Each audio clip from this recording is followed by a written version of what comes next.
நான் ஒரு பிகாம் ஸ்டூடெண்டா இருக்கிறேன், இல்ல நான் டிப்ளமோ ஸ்டூடெண்டா இருக்கிறேன், இல்ல சார் நான் தமிழ் தான் படிச்சிருக்கேன், பிஏ தமிழ் தான் முடிச்சிருக்கேன் அப்படின்னா நான் ஐடி ஃபீல்ட்ல வேலைக்கு போகலாமான்னா தாராளமா போகலாம். இந்த ஐடி ஃபீல்டு போறதுக்கு ப்ரோக்ராமிங் நாலேஜ் எல்லாம் தேவையில்லைங்க. ஸோ அதுக்கு இருக்கக்கூடிய ஒரு டெக்னிக்கல் ஃபீல்டு என்னன்னு பார்த்தீங்கன்னா SQL டேட்டாபேஸ் மேனேஜ்மெண்ட் அப்படின்னு சொல்லுவாங்க. அதாவது பேக் அண்ட் ஓரியன்டா ஒர்க் பண்ணக்கூடிய ஒரு டெக்னிக்கல் ஃபீல்டு தான் SQL மேனேஜ்மெண்ட். ஸோ இதில் பார்த்தீங்கன்னா ஒரு டேட்டா இருக்கு, அந்த டேட்டாவை எனக்கு தேவையான டேட்டா இவ்வளோதான் வேணும், எனக்கு டேட்டாவை ரிமூவ் ஆகணும், எனக்கு ஃபில்டர் பண்ணி கொடுங்க அப்படின்னு ஒரு கொரி கொடுத்தாலே போதும், ஆட்டோமேட்டிக்காக ஃபில்டர் பண்ணி கொடுக்குறோம். அந்த ஃபில்டர் பண்ணுறதுக்கு நம்ம அந்த கொரி ஓரியன்டான விஷயங்களை லேர்ன் பண்ணுறதுக்கு இங்கிலீஷ் நாலேஜ்லாம் இருக்குன்னு அவசியம் இல்லை, ப்ரோக்ராமிங் நாலேஜ்லாம் இருக்குன்னு அவசியம் இல்லை, வித் கம்ப்யூட்டர் சயின்ஸ் தான் படிச்சிருக்கணும்னு அவசியமே இல்லை.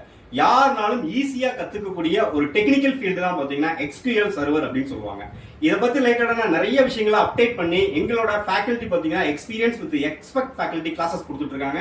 இது ரிலேட்டடா நிறைய விஷயங்கள் தெரிஞ்சுக்கிறதுக்கு கீழே உள்ள நம்பருக்கு கால் பண்ணுங்க. தேங்க்யூ.